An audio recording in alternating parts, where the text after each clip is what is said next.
would I still want to be here in this exact spot in 10 years' time? And for me, it was no. So I knew it was time to probably leave the company.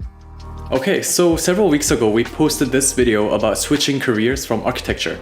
And we got a lot of questions about switching to UI and UX. So we had a chance to interview Eastina, ex-architectural designer who transitioned to UI UX. So in this video, I'm gonna be asking her several questions, including the reasons why she decided to switch out of architecture, how she did it, and what she's found out so far. So if you're interested, make sure to tune in till the end of the video. All right, cool. Glad you could join us. Eastina, am I saying your name right? Yeah, it's Eastina, yeah. Could you quickly maybe tell us a little bit about yourself? Well, I'm currently a product designer here in Melbourne, Australia. I've been in this role for about 5 months now. So product design, I'm working with mostly mobile and web apps. And I'm currently at an app development agency. But previous to that, I was working in architecture and I actually did my undergraduate in architectural design as well. So yeah, like last year, 2020 was a bit of a transitional year for me because I quit my job as an architectural designer and decided to transition into UX. So yeah, that's kind of like my backstory a little bit. I think you already covered my second question already, but could you tell us a little bit more about your background? What level of education have you done? Yeah. Oh yeah, sure.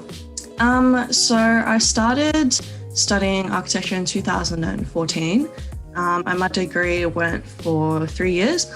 But towards the end of my degree, to be honest, I wasn't really sure if I wanted to stay in architecture, because at the time at architecture school, it was quite intense, especially in the third year.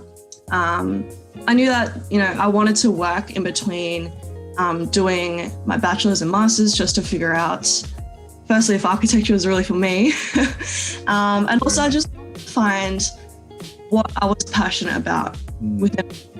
So at the time I applied for a bunch of internships. I was just looking for any type of work experience I could find. And actually the first place that got back to me was a firm that was in China. It was like a French-Chinese firm. Yep, I ended up just taking the opportunity, and like the next month I was like flying over to Shenzhen in China for this internship. Yeah. At the time I was thinking, why not? And it was initially a 3-month internship. And I extended it to be 4 months because I ended up really enjoying working for the company, and I really liked my colleagues that were over there. And most of my work was working with high-rise complexes. And the department I was in, we worked a lot with conceptual designs, and we did a few tenders while I was there, like design competitions as well. So it was super interesting for me. The 3-month internship then turned into like a 3-year work experience. I ended up staying on as a full-time designer over there. So yeah, like I guess that's like my full architecture story. To me, it sounded like you really enjoyed like some part of it, and that makes me curious. Like, what made you decide you want to try something else other than architecture? Across the 3 years, I found myself questioning if I was being truly fulfilled with architecture, and I think of it might have to do with architecture just being a really long process, because the amount of effort it takes to, realize a design from concept to development, construction drawings, and finally building the thing. It's a really long process, and so many people are involved as well. I found myself not really feeling like I had an ownership over my own designs. And yeah, maybe it's something just me being too impatient and not waiting to see like that one day when we finally win the huge design competition and it does get built and the design gets realized from concept through to construction.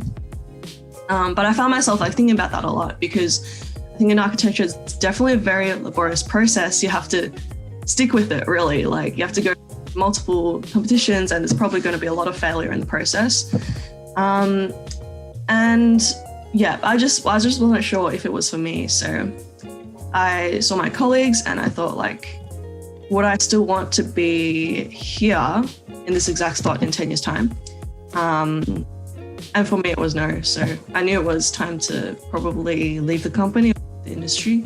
UX is something that I was interested in for a very long time. And I had recently met a lot of architects that had moved from architecture to UX, and also some other designers from different backgrounds. I had moved into the digital world, and I spoke with them, and I found something in common with all these designers that I spoke to in UX, was that they all really loved their jobs.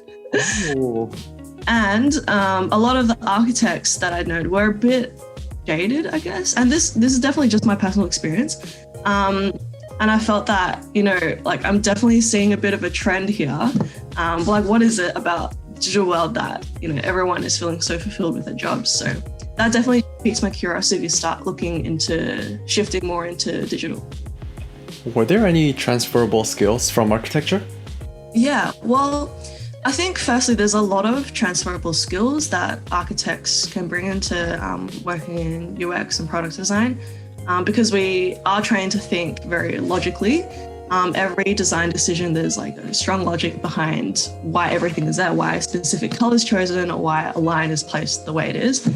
And also, like in architecture school, we're trained in design thinking as well, in the process of iteration. So I think those are some very strong skills that we bring into product design, but because maybe the scale of a digital product is so much smaller, and we're able to iterate, so that, the design process is a lot shorter, and the process to develop and roll out something is also shorter. Although like now I still don't have anything that has launched yet, hopefully next month. But I think that definitely has to do with it. Like the timelines are shorter, and the results are measurable.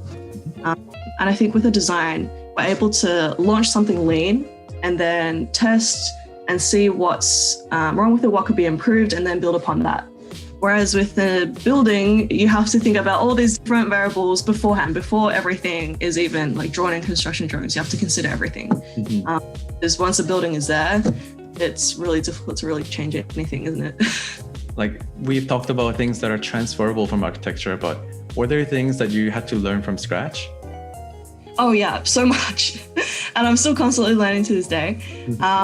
So initially when I decided to make this career transition, I'd applied for the UX bootcamp at General Assembly. So it was a user experience design immersive, and it was a 3-month long bootcamp, full time, and we came up with about 5 projects by the end of it.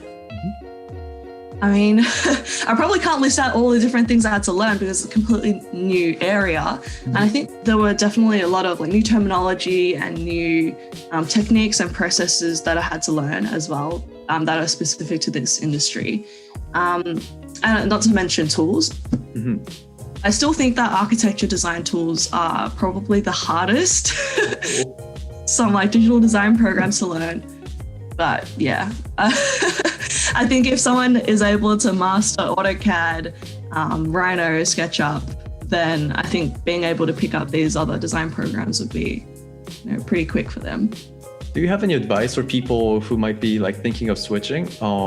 There were transferable things, and even the things that you had to learn from scratch. You thought the learning curve was a lot lower than learning architectural programs.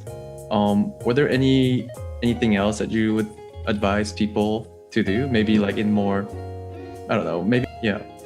Well, there's a wealth of YouTube videos out there more nowadays that are talking about, just personally, I find really interesting, just like day in the life videos of different designers. And it was something that I wish I'd seen while I was a student, just to see what really do like architects do day to day. As an architecture student, I would have loved to just know about these things. It would have been a bit difficult just to have industry connections to ask. But nowadays, I think there's so much content out on YouTube that you could look up possibly, that could be really interesting. And for those that are thinking about transitioning out of architecture into another design field maybe, I think it would be great just to find someone that has done it and ask them what they did.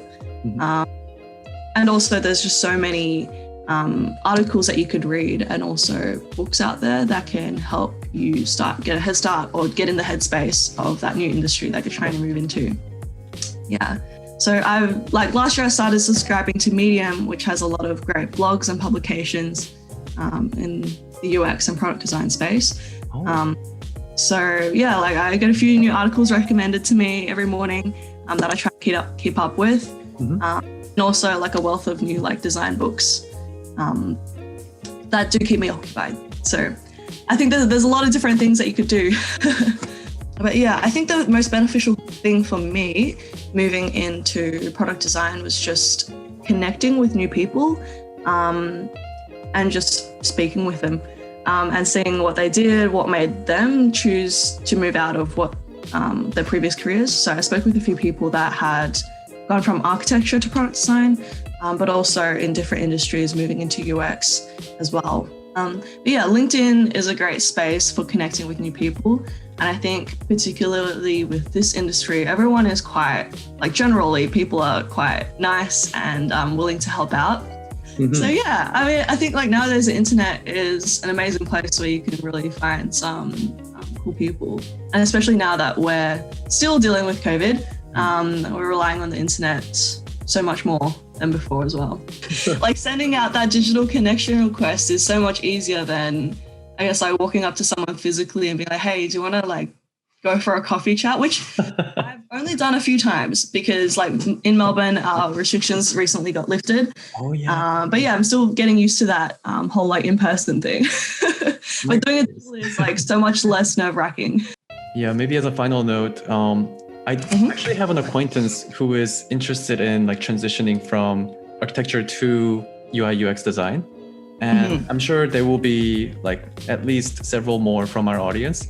Would you be okay with them reaching out to you for some questions? Oh yeah, for sure. Okay. Yeah, that's totally fine. And you can probably find me on LinkedIn, just searching Eastina Zhang. Or any of these other platforms is fine. I'm probably most responsive on LinkedIn. And there you have it. Thank you, Eastina, for joining us and answering all the questions. If you guys have questions, we'll be leaving her social credentials down there so you can reach out to her personally. If you would like us to interview someone from another profession, let us know in the comments, and maybe you will see a video like this one. Until next time, stay safe.